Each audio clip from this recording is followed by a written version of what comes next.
ओम सूर्य देवाय नमः। ओम सूर्य देवाय नमः। ओम सूर्य देवाय नमः। ओम सूर्य देवाय नमः। ओम सूर्य देवाय नमः। ओम सूर्य देवाय नमः। ओम भूर्भुवः स्वः तत्सवितुर्वरेण्यम् ओम भर्गो देवस्य धीमहि धियो यो न प्रचोदयात्। माई ई आरती।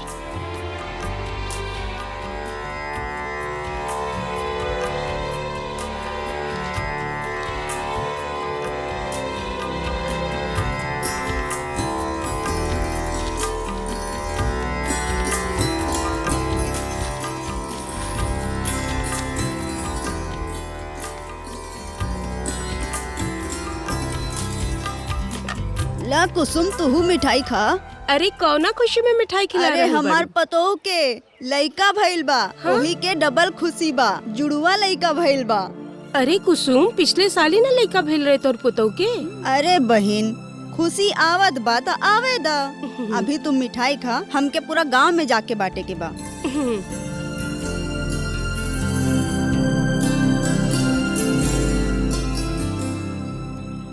बारे भगवान, गजबे लीला बात है।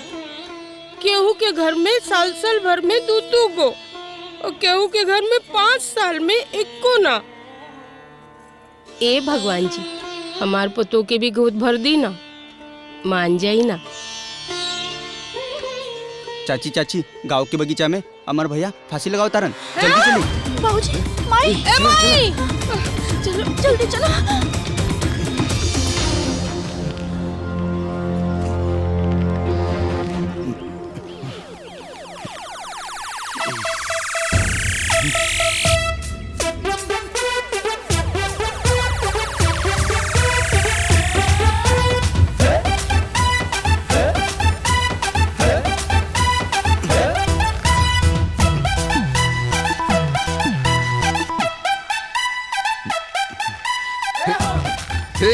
ज्यादा हिलडुल मत, न तो हम सच में फांसी पे लटक जाए। अच्छा सुन, हमार घरे हमार फांसी के खबर पहुंचवाले किनारे। चिंता मत करी भैया, ऐसा लड़का के हाथे हम खबर भेजवैनी है कि घर का पूरा गांव जान जाई। भगत सिंह के फांसी के बाद तोहरे फांसी के चर्चा हुई देश में। अमर भाई अमर रहे। चुप, अमर मरला के बाद होला रे। अच्छा देख, माई बाबूजी आ रहल बाड़न की ना। ना ना माई, अभी फांसी रुके वाला नहीं खे। अमर, ए बेटा, ऐसा कौन बात हो गई कि तू फांसी लगावा तारा बेटा? बात एक दिन के ना हो बाबूजी। रोज रोज माई पोता पोती खातिर हमरा ताना मारेली। अब पोता पोती कोनो कटहल कोड़ा तो नहीं खे कि हम बाजार से किन के ला दे। ना, हम कुसुम खाता नहीं, वचन देता नहीं। आज के बाद कबो नाती पोता ना मांगब। बस तू नीचे आजा बाबू, नीचे आजा बेटा। हाँ बेटा। नीचे माई, आजा। तू आज कहेलू, कल फिर भूल जेबू तू। ना भूलब। तू तोर कसम खाता नहीं, ना भूलब। आजा नीचे आजा, फांसी मत लगा बेटा, हम मर जाए। यार कंधा तू खाता का नाटक कैले हवा। चाची इतना गांव वाले के सामने झूठ थोड़े बोली है। हम के अपन खेत पटावे जाए के बा, 1-2 गो।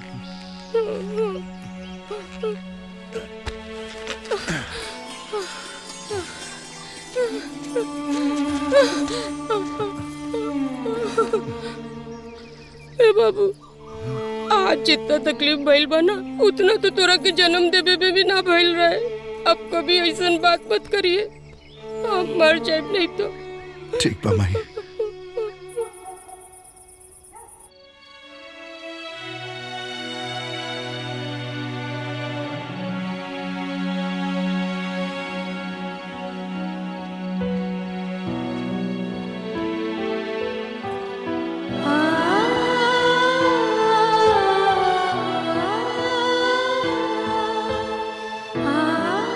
आज रवा ठीक ना कहीं नहीं।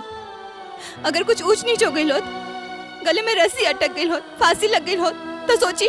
देखा यशोदा, हम जौन भी कहनी बहुत सोच समझ के कहनी। रोज रोज माई औलाद खातिर दूसर बिया करे के बात करत रहली। अब कम से कम ई जंजाल से तो पीछा छूटल। अब वो डर से ना पोता पोती मंगियन और ना ही डर से दूसर बिया करे की बात करियन। मौत के डर से तो रवा माँ जी के मुंह बंद करा देनी, बाकी उनकर अरमान के का, उनकर सपना के का।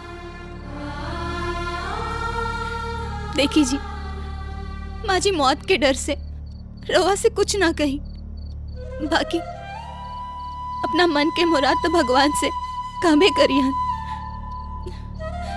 पता ना भगवान जी हमने से काहे उठल बाड़न।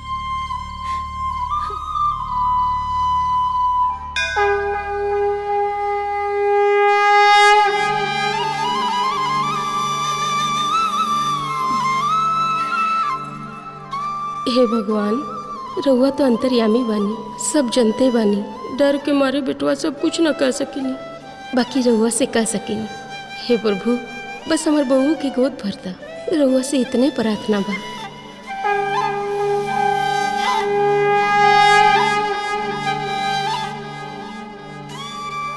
माई हमरा से छुपाइल तो भगवान के परेशान करे लगलन। ये ना सुधरी।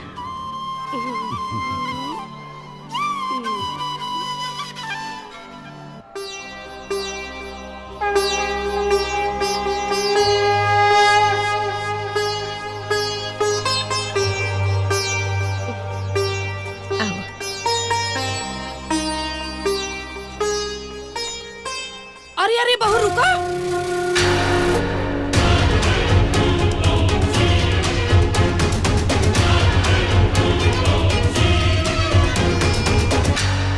अरे भल मोरे मैया, अरे पीछे हटाओ। तू पेट से बड़ी बांझिन के परछाई ना पड़े के चाहिए तारा ऊपर।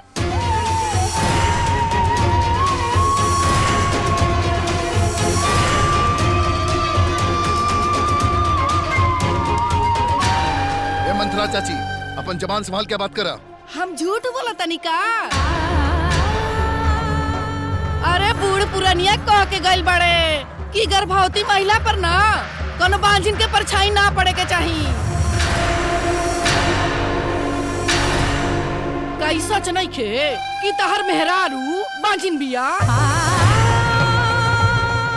हे मंथरा, एक शब्द और ना, न तो अनर्थ हो जाई। अनर्थ हो जाई? अरे अनर्थ हो जाई तो हो जाए। अरे हम भगवान के मंदिर में ना झूठ नहीं बोलत। तहर पतो के ना 100 बार बोलत, बांझिन बिया, बांझिन बिया, बांझिन बिया। चल बहू, बांझिन के सामने ज्यादा देर खड़ा ना रहे के चाहिए। रुक। मंथरा, तोरा के जोन बोले के रहे तू बोल दी। अब हम जोन बोला वो सुन। 1 साल के अंदर अगर हमार बहू के गोद ना भरल ना, ये भगवान के साक्षी मान के शर्त रखा तनी कि हम अपन सर मुड़वा के काशी चल जाए। और अगर 1 साल में हमार पतो के गोद भर गए तो हम तो सर मुड़वा के तो के काशी भेज दे। याद रखिए। चल बहू, पापिन के ऊपर ज्यादा नजर ना रखे के।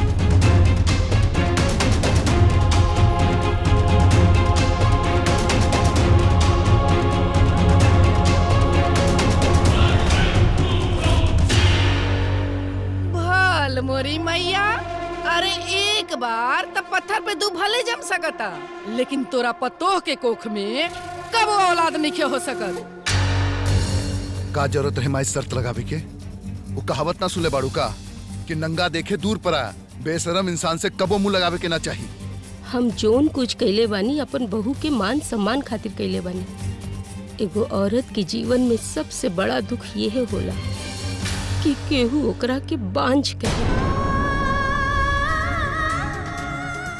ये दुख तू ना समझबा बेटा, हम एगो औरत ही। ये दुख के हमसे ज्यादा अच्छा केहू ना समझेला। भगवान के साक्षी मान के शर्त लगोले बानी।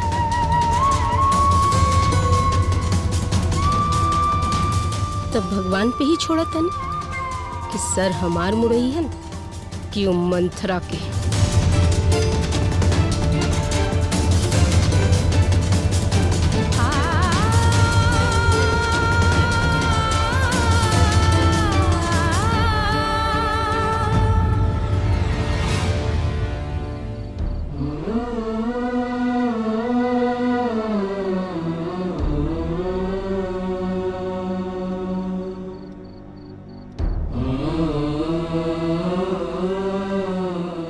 कबो भगवान मिली हन तो उनकरा से जरूर पूछब कि दिल भी तू बनावला और नसीब भी तू ही बनावला, फिर काहे जौन दिल में बा वो नसीब में ना।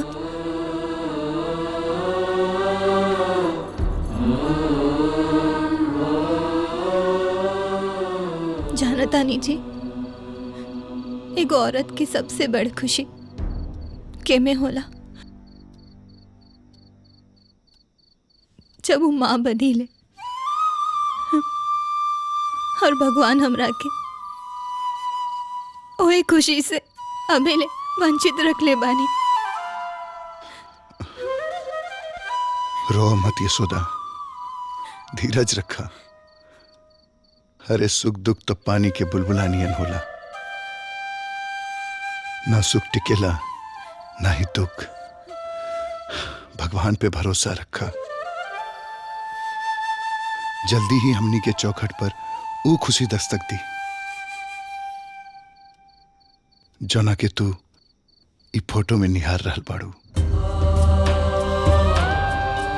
अरे भगवान सबके सुनेला, हमनी की अर्जी भी जरूर सुनी।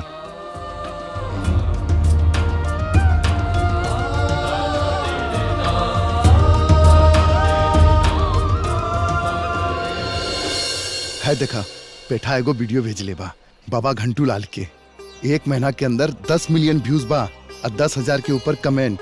आ कमेंट में देखा लोग का लिख ले बा। बाबा घंटू लाल के उपाय से कितना लोगन के लड़का बच्चा भइल बा। शिवलिंग के ऊपर मदार का जड़ चढ़ा के औरत के कमर में बांधने से 2 महीने के अंदर खुशखबरी। बाबा घंटू लाल, हाँ बढ़िया उपाय बा।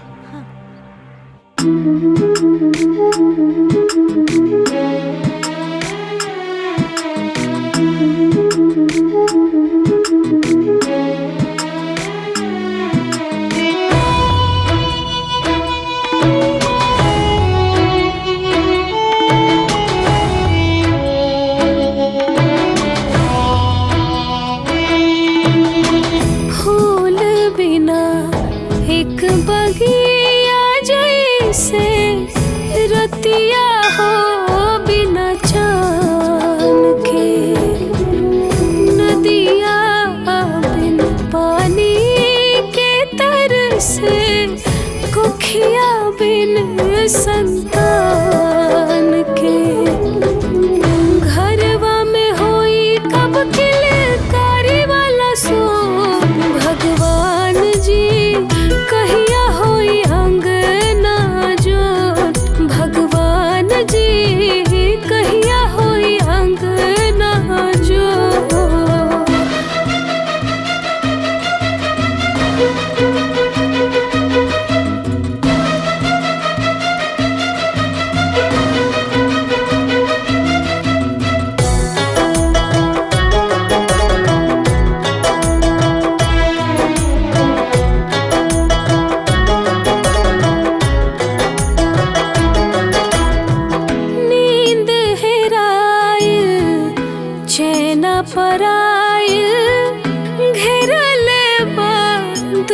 दीन हो दिल के सपना, सपना ही राहल, कोटि कब दुख के दिन हो। बिन खुशहाली भइल बाटे जिया थोर, भगवान जी कहिया होई अंगना जोर, भगवान जी कहिया होई अंगना जो।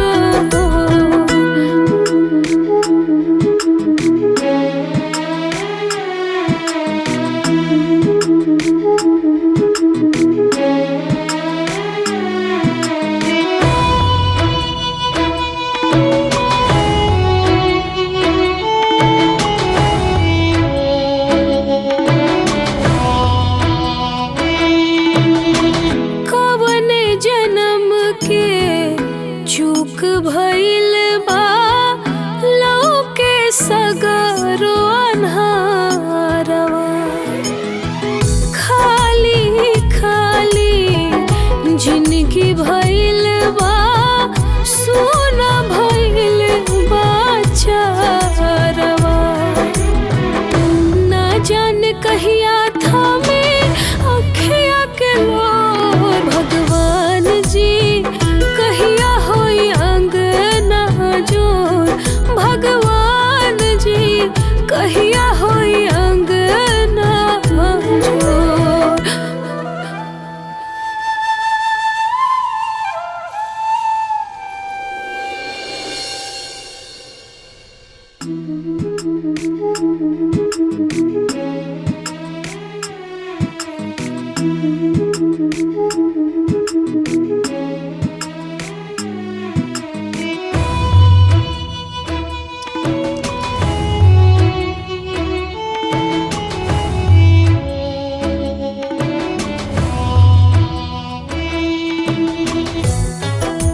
जी चाय। इली चाय। दी माई चाय।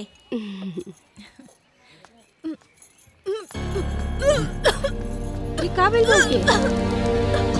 यशोदा, यशोदा, का भेल? अरे ये कुछ खबरी बा। अरे रुको जाके सबके बताओ तो नहीं। अरे कुछ खबरी आ गई हमरे घरे। अरे कुछ खबरी बा, कुछ खबरी। अरे सुना कुछ खबरी।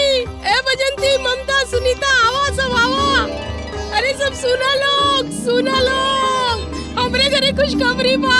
बहुत बड़ा खुश खबरी बा, बहुत बड़ा। कौन खुशखबरी आ गई? अरे सुन, हमार पतो के ये चुप हो जा। हर उल्टी खुशखबरी ना होला, एसिडिटी की उल्टी रहे।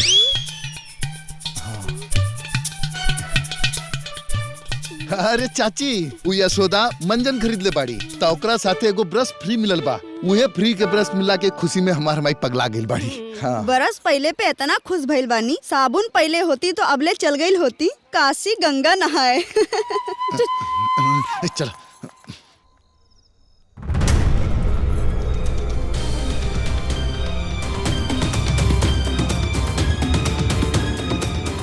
तू पेट से बड़ी पाजिन के परछाई ना पड़े के चाहिए तारा ऊपर। 1 साल के अंदर अगर हमार बहू के गोद ना भरल ना, ये भगवान के साक्षी मान के शर्त रखा तनी कि हम अपन सर मुड़वा के काशी चल जाए।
हम अपन सिर ना मुड़वा सकीला, वो मंत्रा से शर्त ना हार सकीला। अमर के अब हमार बात माने ही की पड़ी, माने ही की पड़ी।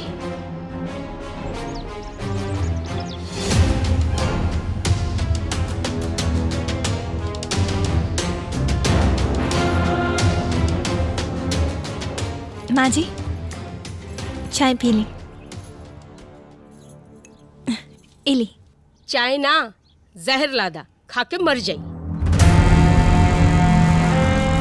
माँ जी आज ऐसन काहे कहता नहीं? तो और कैसे बोली? ये घर के एगो औलाद तो तू दे ना सकेली, और हम सर मुड़ा के इस समाज में जी ना सकेला। तो इसे अच्छा बना कि हम जहर खा के मर जाए। अरे भगवान भी ऐसन बाझन बहू हमरे के देवे के रहे। माँ जी गाँव समाज तो हमरा के बांझिन कहते रहे, आज रवा भी कह दे रही, रवा भी कह दे रही। अरे बहिनी, घर में केहू बाझिन गाय ना रखेला, और रउआ पतो रख ले बानी। काहे ना अमर के दूसर बियाह करा देतानी। हई देखी फोटो लड़की के, हम लड़की के घर वालन से बातचीत कर ले बानी। बस रउआ अमर के मना ली, शादी के खातिर तैयार बाने इनके घर वाले। ठीक बा, हम देखा तनी का हो सकेला। अब रउआ लोग निकली। प्रणाम। प्रणाम। चला लो, चला चला।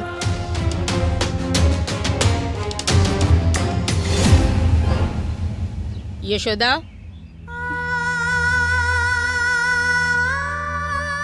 जी माँ जी। देखा यशोदा, हम अपन बेटा के दोसर बियाह करे के फैसला कर ले बानी। अब तू बीच में मत पड़िया, ना हमार बेटा के कान भरिया।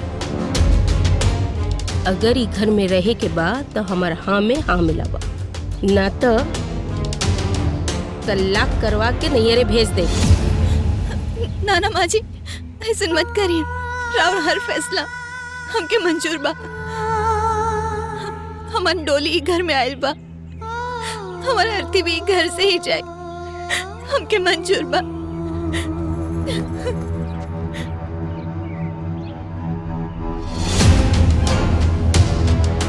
अब अमर के हमार बात माने ही के पड़ी।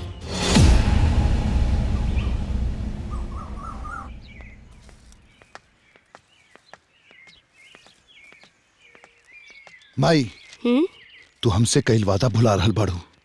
तू हमसे वादा कैले रहलू कि दोबारा हमसे कबो भी दोसर बियाह के बात ना करबू। माई बेटा में वादा ना होला, रिश्ता निभावल जाला, फर्ज निभावल जाला। और अब तू अपन फर्ज निभावा। ए अमर, अपन माई की इज्जत खातिर तू दोसर बियाह करला। माँ जी सही कहा तानी जी, रउआ दोसर बियाह कर ली, हमरा के कौनो एतराज नहीं खे। वंश के बढ़ावे खातिर खाली रउआ ना, कितना लोग दोसर बियाह कैली बा। अमर बेटा अब तो मान जा, देखा बहू के कौनो एतराज नहीं खे। लेकिन हमके एतराज बाद आदी। हम यशोदा के सिवा कोई और के पत्नी के रूप में सोच भी न सकेनी। गांव समाज से हार मान के हम दोसर बियाह कबो न करब। हमने एक दूसरा के साथ बहुत खुश बानी जा, और आप लोग से हाथ जोड़ के विनती बा कि घर में आज के बाद केहू भी हमार दोसर बियाह के बात भी मत करिया।